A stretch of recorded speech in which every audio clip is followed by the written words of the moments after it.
This was an $800,000 a year financial job interview, but the man walked into the office wearing paint-stained, tattered clothes. The manager who recommended him was stunned, and the boss looked visibly disgusted. Facing everyone's stares, the man made no excuses and simply explained, "I couldn't change into a suit because I was detained overnight by the police for unpaid parking tickets." Looking at his resume, which listed only a high school diploma, the boss impatiently threw out a tricky question to quickly end the interview.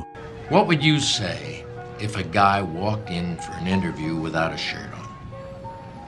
And I hired him. What would you say? He must have had on some really nice pants.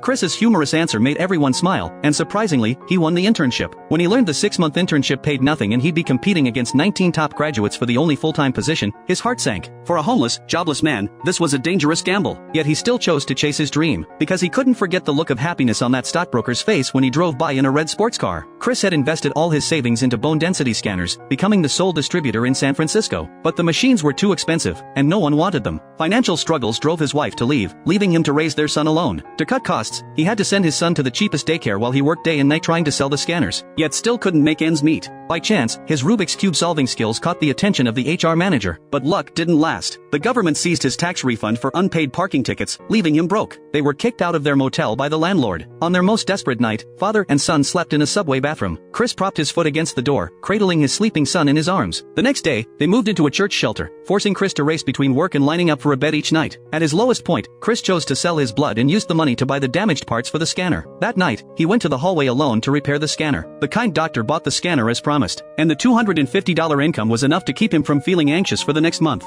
Through sincerity and sharp instincts, he befriended a retired pension fund manager, leveraging that connection to sign 31 clients in the final month. On the last day of the internship, his boss called him into the office. An anxious Chris heard the words that would change his life. Wear one tomorrow, though, okay? Because tomorrow's going to be your first day. If you'd like to work here as a broker. Would you like that, Chris? All his perseverance and suffering were finally rewarded in that moment. Overwhelmed, he stepped outside the firm and clapped for himself through tears in the crowded street.